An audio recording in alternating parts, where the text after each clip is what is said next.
Avinu, our Father, we are grateful for this day and for our opportunity to be together and to share a meal and to share our thoughts and ideas and our perspective on the Bible and your plan. And we are very grateful that you told us that you are going to be in our midst, and the Messiah is in our midst because we are gathered here to discuss your word and for your sake. And we invite you into our presence. We're glad to dwell in your presence, and we ask your blessing for our discussion, and give us wisdom, give us your guidance, and give us more opportunities to appreciate you and to be a good testimony of your grace and mercy in this world. Strengthen our bodies, and we are very grateful for the food that you give to us and for your provision. In the name of Yeshua HaMashiach, Jesus the Messiah, we pray. Amen. Amen. Well, Hebrew roots. Danger? Question mark. What do you think? What is Hebrew roots? When you hear this, what do you feel? What do you think? Yeah, Hebrew Israelites, like that movement. Wow, I would never thought of this. But yes, I hear what you say. Yeah. Well, I would not go. No, I think he's thinking about the Black Hebrew Israelites. I know. Oh, okay. Well, I know what he. But thank you for interpreting. I'm sure it's the right exegesis of his words. Thank you, Trish. Yes, but I'm not going to deal with this movement today because I would consider that immediately as very strong heresy, and it's a sect. It's like if not worse, because with all appreciation for for the history and background and suffering of many different people. Just Israel is Israel. Jewish people are Jewish people, and Gentiles, whatever ethnicity they belong to, are good people that God loves, and God created according to His image. And actually, I appreciate God's working among all peoples. But, well, I'm against replacement theology of any way that expressed, and including this teaching of Black Hebrew Israelites. Anything else?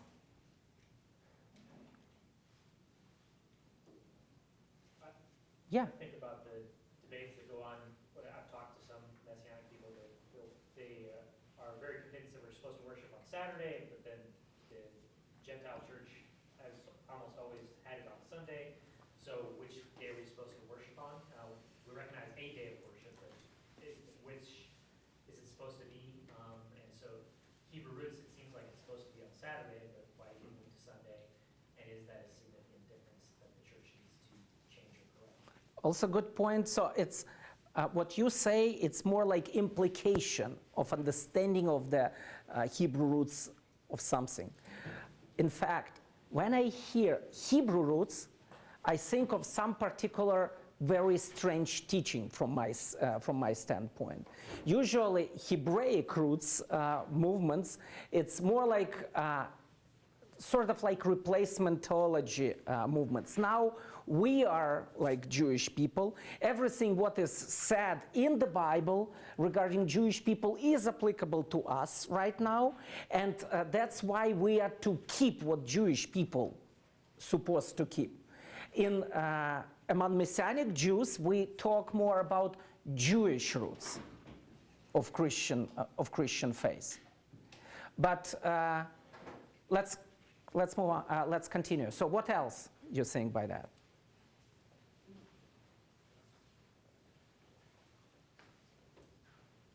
I met my first one at a Starbucks here when I moved to DTS, and we spent maybe 4 hours sitting talking, and extremely legalistic.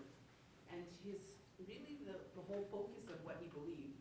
And he said sent me a manifesto. He actually emailed me like a long manifesto to read, but the whole roots of what he believed was really about the practice of certain things. So I don't know that I understand the fullness of the root underneath it, but the practice of certain things, and nothing of Christ really. Like in that whole time as when we talked about like Christ or about grace, or when I brought those topics up, like we were skirting that. So it's not rooted there. I'm not sure entirely where it comes out of. Okay, so practically, what I hear, I would consider that a danger. And I will tell why, practically. Now, let's go a little bit deeper.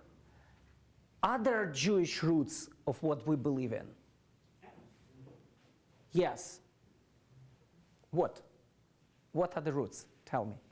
The Messiah, he's Jewish. Yeshua, Jesus, he is Jewish. I'm glad that you said that he is Jewish. Not sometimes it said he was Jewish.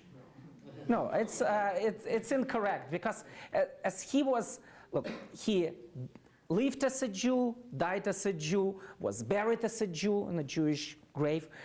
He rose from the dead. He was said, and he was telling that he is going to reestablish the kingdom of Israel. He went to heaven. He sent his spirit. He is coming back as the lion from the tribe of Judah, so the Jewish king. And even, and I'm repeating what I said by one of the previous brown bags, but anyway, in Revelation chapter 2, he is related to the line of Jesse. So he is the king like David, still the king of the Jews, the Jewish king. So Jesus was, is, and will be Jewish. He remains. Okay, it's one thing. Keep talking. So, what other Jewish roots? This is the main root. What others? Yeah. Substitution atonement, that there's a sacrifice can be made on behalf of another, and that's something we see in the law, the sacrificial system, and then we understand that Christ is the one who's the perfect atoning sacrifice for sin. So let me, thank you, let me make it a little bit bigger by saying Jesus, Yeshua, is fulfillment of what was promised, prophesied to the Jewish people through the Jewish prophets before his coming, right? His fulfillment that already took place is taking place now and will take place in the future. So he is the fulfillment of Jewish expectations. Okay, thanks. What else? The Ten Commandments, and just beside, like even Jesus' Sermon on the Mount is based on the law, so it's, we have a big picture given by the Jewish people of how God wants people to live. Whether we have to follow the law specifically, it's showing like a picture of what it looks like. Well, right, so our practical life shows our theology and our understanding. Okay, right. But back now to the Jewish roots of what we believe in. Any other roots? Scriptures. The scripture. The prophets. Okay, so the scriptures, including the Torah, the prophets, and other writings of so-called Old Testament for Jewish people, Tanakh, so abbreviation. So this is the background. It's Jewish. Okay, what else? By the way, how about New Testament? You know my position on that, right? It's a bestseller of Jewish literature. No, just argue with me if you disagree. Who wrote the New Testament? Russians? No. It was Jewish writers of the New Testament. Well, Luke is still debated. Although his knowledge of Jewish life and Jewish mindset of that time is extraordinary. His writings are more Jewish than the writings of some other apostles. It means that at least he was like a convert or somebody who spent a very substantial part of his life among Jewish people. But again, I would say there is a big probability that he was Jewish. And some arguments that he was a doctor, I'm not buying that it's a Gentile. For me, doctor is always Jew. Not just, well, in many cases. I'm just making, I'm making fun, you understand, but still. And also that there is somebody mentioned among the Gentiles in Pauline epistles. It doesn't mean that it was the same Luke. For me, not necessary. Might be, but not necessary. Because Luke was not a unique name of that time. It's the same like John. So was there only one Yohanan? No, there were many.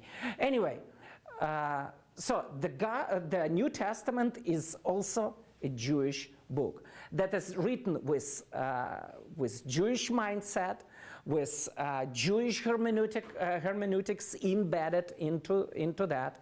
It's written in the cultural and theological background of the Jewish people back then. And I'm sure that while taking classes in the New Testament classes at Dallas Theological Seminary, you're exposed to the background, Jewish background of that time. Now, in the New Testament, by the way, includes even like Jewish humor. There is a Jewish sense of humor, but that's another story. What else? Do you remember what the church is built upon? So the Yeshua is the cornerstone, and what else? The prophets and apostles. Talking of apostles, who are the apostles? Yeah, right, Jewish. So the church is built on a Jewish foundation, not on the Jewish bones, but on a Jewish foundation. Yes? I would say in some way even our own true story of our cultures, like me as a Gentile saying my Gentile culture has Jewish roots. Like because cultures made up stories about their origins in the ancient Near East. And the vehicle by which we got the true story back of Genesis was through Judaism. And so as a Gentile, I would see my culture there in that Jewish book in Genesis 1 through 11. Or at least the roots of my own culture. It's a very good point as well, because as the Christianity began, there was no other culture at first for the Christianity to emulate, for the Christianity to take as a pattern besides Jewish culture. So the only people to have as an example was Israel, right? That's why we see constantly in the New Testament writings something, look at in the Israelites, or look at what happened back then, so referring back to the story. So the first believers, even from other nations, they were looking at Israel as a certain pattern for them to follow. Now, the only service, worship service that first Christians, or first like and second even generation of Christians could consider as an example how to do the worship service was what? Temple and the synagogue, right? So it's not surprising that many things that we find in historic churches, like Catholic Church or Orthodox Church, resembles much of the temple and synagogue tradition. Because it was just observing. But also we need to understand very human nature of any syncretism. Other nations, they brought their traditions and their culture they came with into the second generation and following generations of Christianity. But when you see the worship service in historic churches, you can see some connections, some things that would remind you the temple service and the synagogue service, because synagogue is like little temple. The synagogue service was replacing the temple when the temple was not there any longer. So the culture, the stories, the ideas, yes, are Jewish. It's not a coincidence that our worldview sometimes, I mean in Western Hemisphere, is called Judeo-Christian worldview, because we are impacted by both, not just by Christian, but people understand that Christian worldview is impacted by the Jewish worldview. So even the way we see the world today in the Western Hemisphere, so to speak, is with Jewish roots. Okay? Anything else? The Eucharist? Oh, that for sure. Yeah, for sure. I mean, it's when you see Eucharist today, it's not easy to recognize anything Jewish in it, but certainly the roots are there. In fact, you can recognize some things even in Eucharist, namely just using some element you connect with something, just by eating or drinking this. And it's very Passover Seder idea. By the way, you heard my announcement about the Passover Seder. Be there. It will be night to remember. Anything else? By the way, not just Eucharist, many other key Christian traditions, like baptism. It's not Christian. It is Christian, but it's not pagan. It's not something absolutely new. You remember what happened in Acts chapter 2? 3,000 people believed in Jesus because Peter preached so well. I mean, the Spirit of God works through him. So what they did immediately after they believed? They got baptized. They didn't go through any classes, baptismal classes. Nobody should explain to them, you know, the baptism, it's a new thing. Jesus introduced baptism to us, and baptism means this and that. No, they immediately went and baptized themselves. Why? Because it was something very familiar to those Jewish people. So what we understand by baptism has also its Jewish roots. So many holy ordinances of the church, doesn't matter how many ordinances you count in your denomination, they have Jewish roots. Anything else?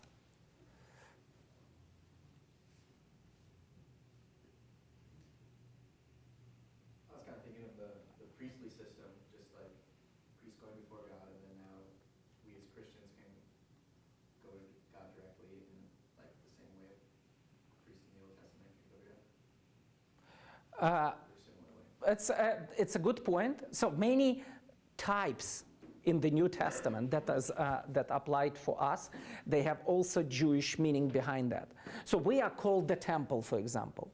Just you personally is the temple because the Spirit of God is in you. We as a congregation, we call the temple because the Spirit of God is there. So the prototype roots are also there. At the same time, just notice that the church took in the first centuries and even in the biblical times, the church took the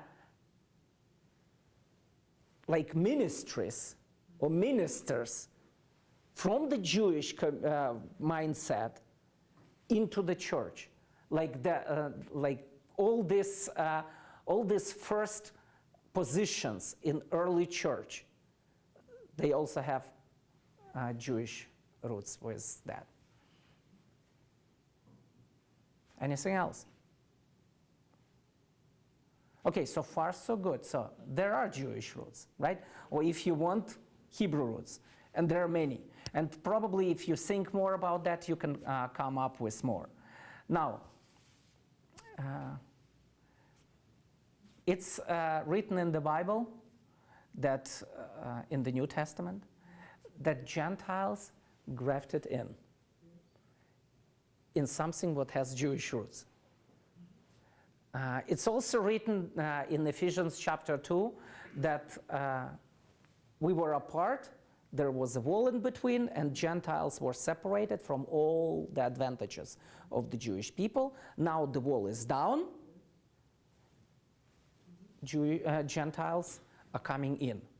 Now, with all these Jewish roots, and with all this grafted in idea, what does it mean practically?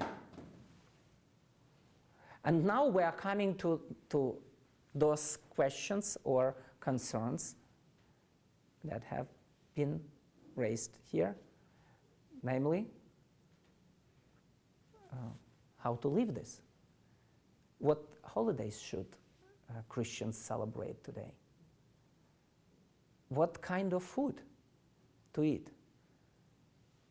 We have pizza without any ham or pepperoni, pork pepperoni on that. But usually I say, if you want some ham, bring it with you, because we're not going to serve it here. Am I right in saying that? Or there is something wrong? What do you think?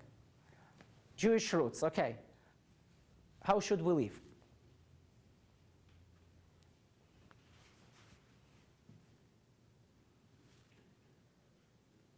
No worries, I'm not grading.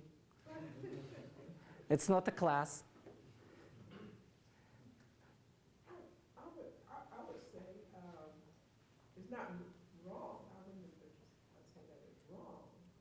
But remember when Peter was on the rooftop, he had that trance, and Spirit said, "Rise, Peter, slay and eat."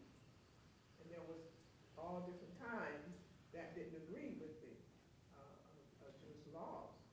So I would think that we are in that day wherein it's really not about food. It's about everybody coming into the kingdom, coming into the Jewish roots, coming, uniting. It's an excellent point, and I'm glad that you said that it's not about food. Because when it's taken out of the context, it's usually understood it's about food. Because Peter got permission to eat whatever. For example, to eat some pork, because there was ham in this blanket. No, it was not the point. It was not about the food, it was about the people. And afterwards, he went and fellowshiped with Cornelius, who was Gentile. He entered his house, what was a killer for Peter's tradition, because Gentiles were not clean. And by entering the house of a Gentile, Peter would make himself unclean. So now look at this blanket with different animals. It's written there that there were all possible types of animals. There was a pig, but there was also a lamb. You see the point? Peter was instructed to eat something from this blanket. He could, if we don't understand the tension of that time, cultural tension of that time, you would say, Peter, take the lamb. Don't touch the pig, but just take the lamb. Peter said, no. Why? Because the lamb is not clean. Why the lamb is not clean? Because it's in the same blanket with a pig. So Peter would not go to Cornelius because Peter, as quote-unquote lamb, would be unclean by being in touch with unclean Gentile. You see the point?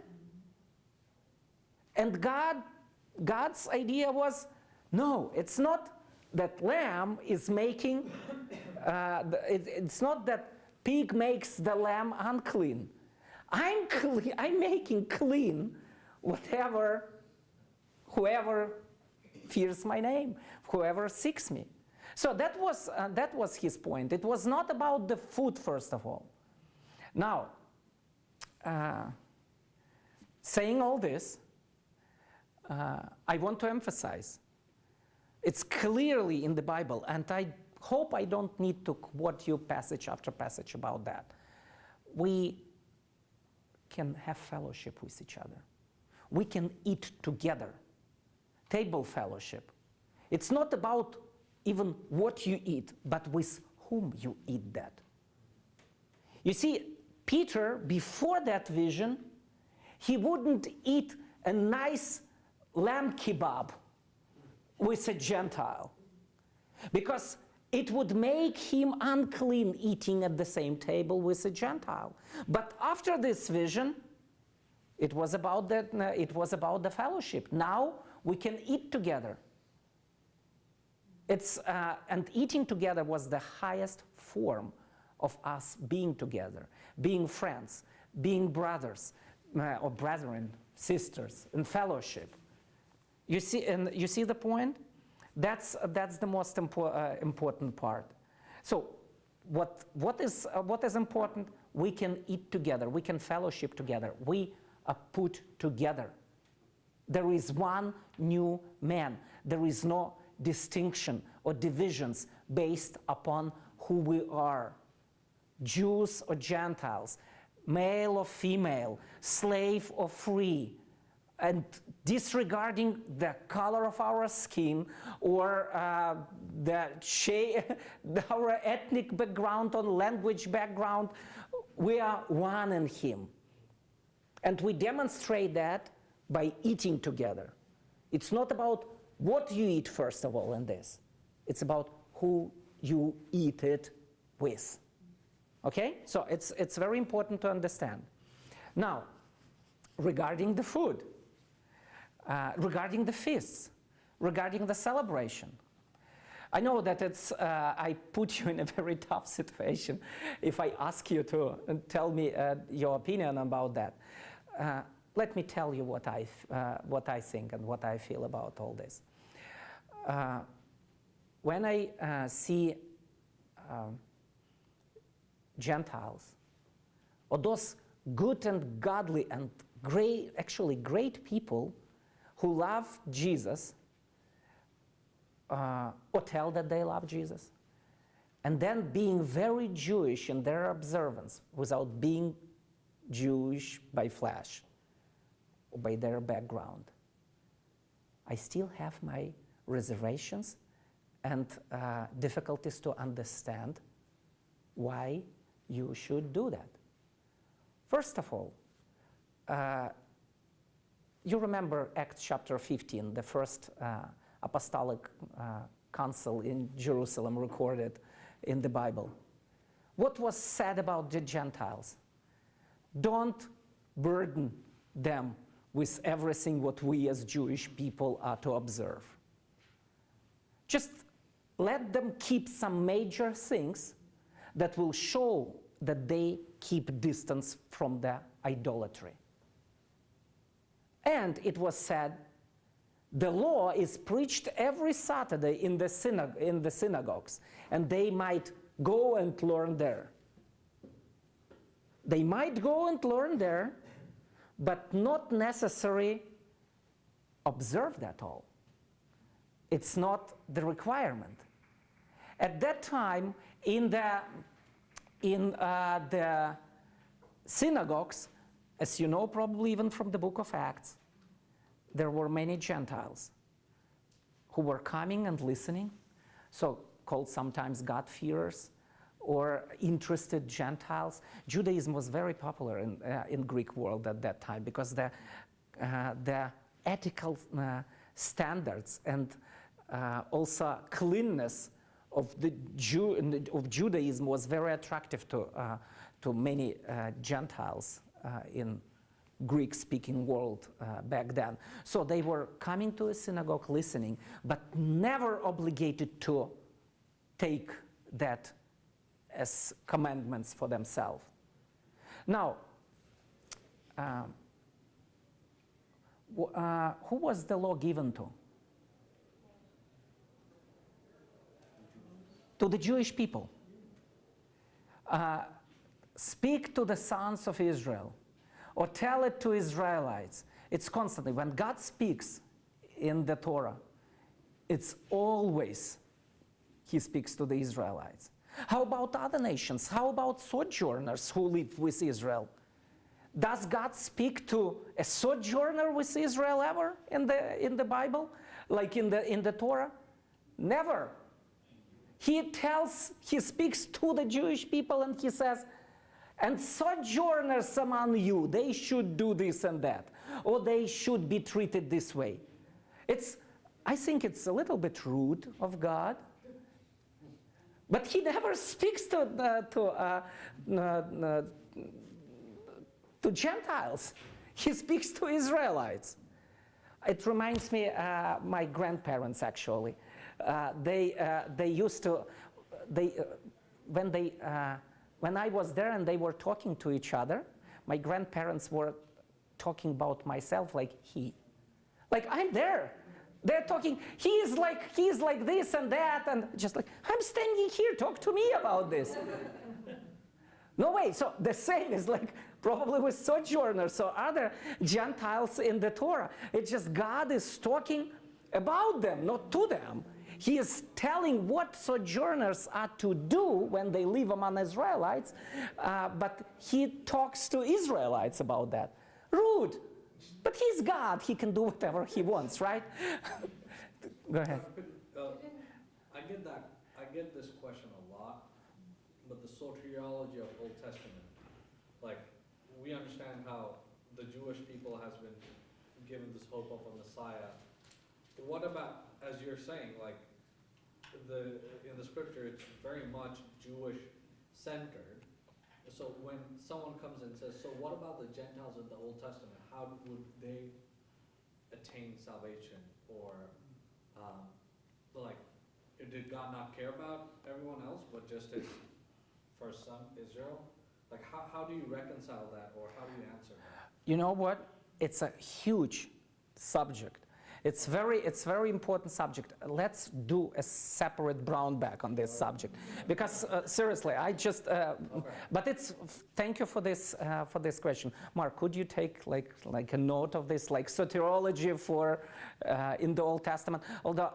Well, in Jewish mindset, soteriology in Jewish mindset is better, because otherwise the Old Testament department guys, they will kill me. It's their turf. I'm not going there. So I'm trying to balance that. I'm like Jewish studies guy, so I'm trying to be in between. Anyway, so we'll talk about that later. But now, the major things that these people who are very big in Hebrew roots mention are either feasts or food. So let's look at this. Two subjects. So the feasts are mentioned. Do you remember by chance where the feasts are mentioned in the Torah? Anyway, Leviticus chapter 23.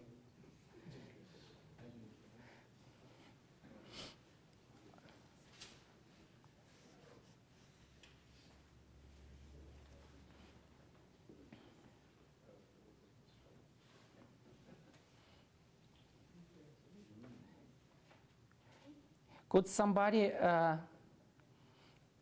read verses 1 through 4, please? The Lord spoke to Moses, "Speak to the Israelites and tell them, these are my appointed times, the times of the Lord, that you will proclaim as sacred assemblies. Work may be done for 6 days, but on the seventh day there must be a Sabbath of complete rest, a sacred assembly. You are not to do any work. It is a Sabbath to the Lord wherever you live. These are the Lord's appointed times, the sacred assemblies you are to proclaim at their appointed times." Thank you. So what do you see in this passage regarding the feasts? Shabbat, and then other holidays mentioned in this chapter, including Passover, first fruits, Shavuot or Pentecost, the Feast of Weeks, the Feast of Trumpets, what is Rosh Hashanah today, the Feast of, or the Day of Atonement, Yom Kippur, and the Feast of Sukkot. So that these all feasts are included. How these feasts are called in this in that translation that was read, it's translated really well. Moedim, it's appointed time, so it's appointments. So God makes appointments. In His calendar, there are certain dates that are reserved for holy convocations. And with other words, it's a meeting appointment. So God wants to meet with somebody, and He put it on His calendar, and He expects the other part to put it on their calendar, right? So who is He talking to? Who is the other part?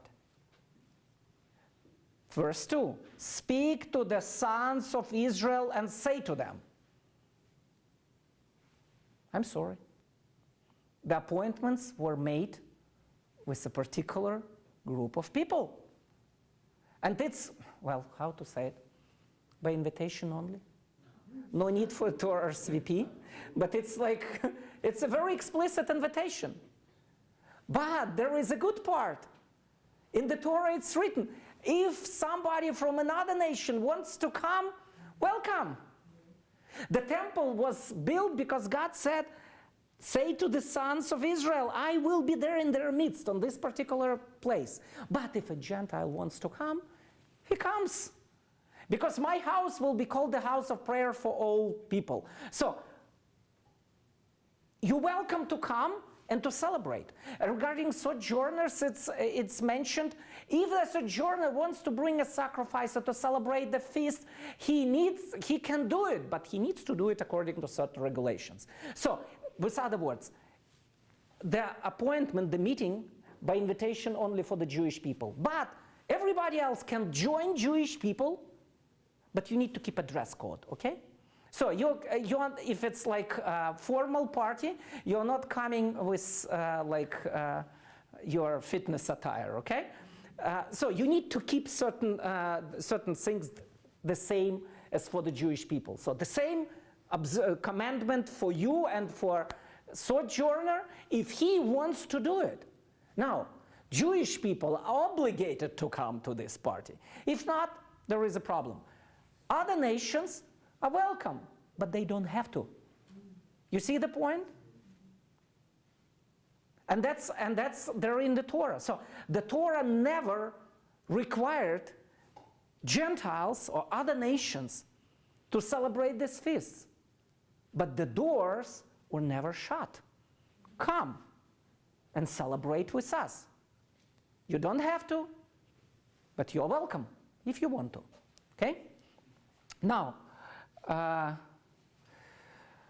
let's go to Numbers chapter 14.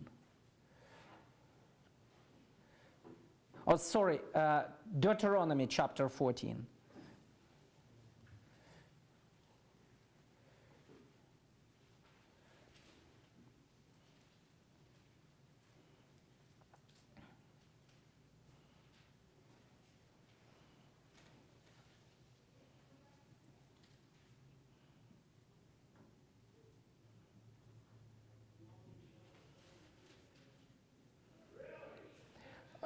Would you please read verses 1 through 3, please?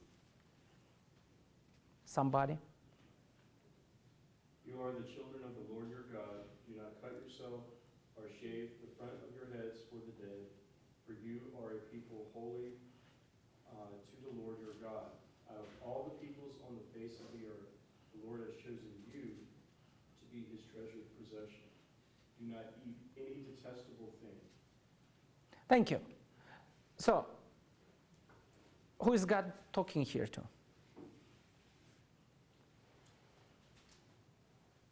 Look at the text, don't look at me. Who is he talking to?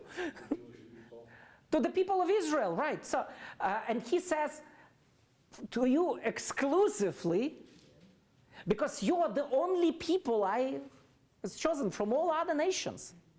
So exclusively to the Jewish people, and he says, you are holy. And because you are holy, you are not to eat any detestable thing or abomination. And then there is a list of these things. So be holy like I'm holy, the God's message. God is not eating pork. Well, God is, I don't know about his diet for sure, but you ask me how I know that God doesn't eat pork. He doesn't smell even pork. You know why? He doesn't like this smell, or at least he told us that he doesn't want to smell it. You know how I know that? Sacrifices, exactly. So you couldn't bring it as a sacrifice, and sacrifice, it's like God is eating something. He embracing something. It smells good. Pork didn't smell good to him.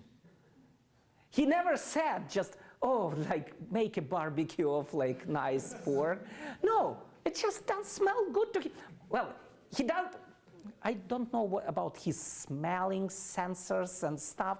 So I just but for the sake of us to understand the message, he said, these animals bring to me, for me to just have a table fellowship with you, sort of.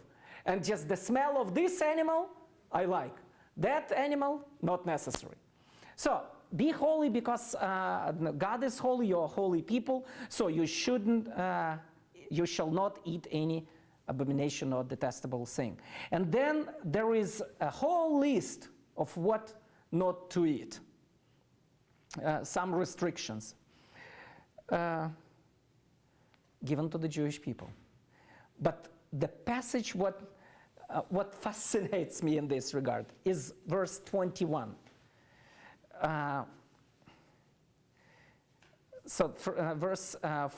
Would somebody read the verse 21, please? You shall not eat of anything that dieth of itself. Thou shalt give it to. Thou shalt give it unto the stranger that is in thy gates, and he may eat it. Or thou mayest sell it unto an alien, for thou art an holy people unto the Lord thy God. Thou shalt not seek a kid in its mother's milk. Look at the first part of, thank you. Look at the first part of this verse.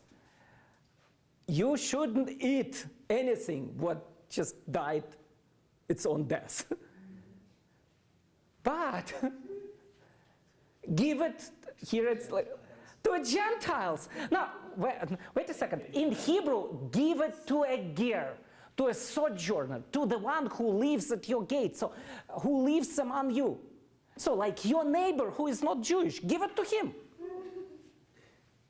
But for foreigner, sell it.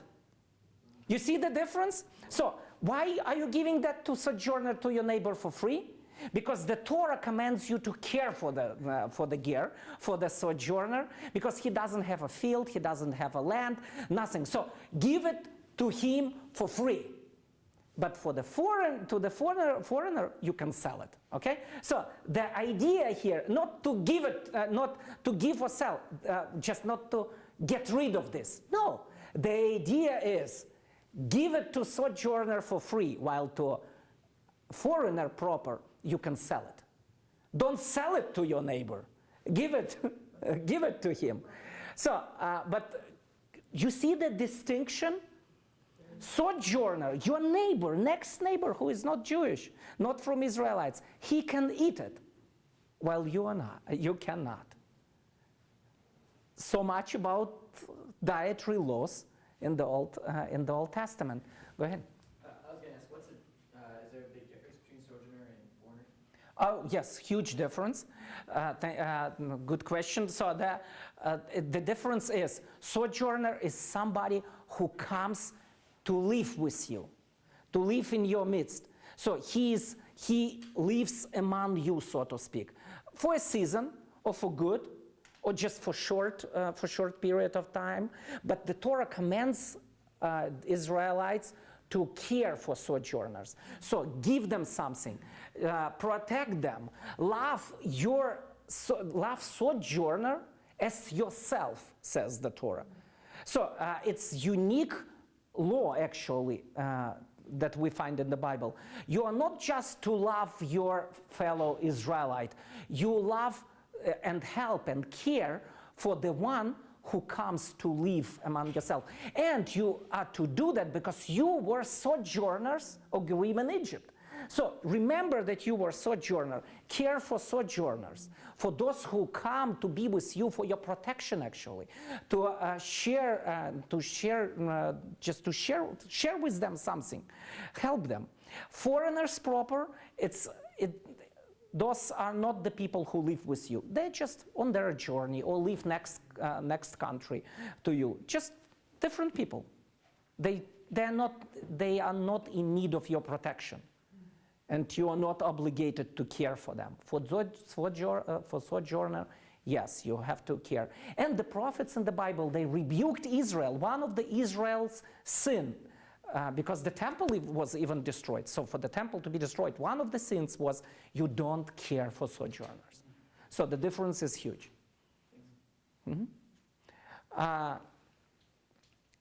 Now, you see that the law was never given in the way for Gentiles to celebrate the same holidays and to keep the same restrictions. Now, in the New Testament, so after Yeshua, Jesus' event, what we have? We have the unity. We are together. We are one, Jews and Gentiles. Paul was very clear that there is no law obligation for the Gentiles. It has never been this obligation. So my message to those Gentiles who say, who would tell you that you must keep this because you are now in Jesus and because it has Jewish roots. My message is, it never was the case. You are welcome to do that, but you are not necessarily obligated. Jesus came to bring us forgiveness and oneness with Him and with each other. He didn't come to put the law obligation for other nations. But you are certainly welcome to come and to rejoice and celebrate Jewish holidays and share meals with Jewish believers in Jesus. Okay? That's about what I have for today. The subject is huge. I know it. We will continue. Keep in mind tonight, if you have some time, 6 to 8, there is a seminar, Messiah in Jewish Traditions. Should be interesting stuff. And don't forget to sign for the Passover Seder. You can do it even today for you and those who you want to bring for this Seder. Mark is there with the camera, and he receives all the RSVPs, so you can sign even today with him for the Passover meal, April 3rd. Well, blessings, and thank you for joining me for this discussion and for actively participating.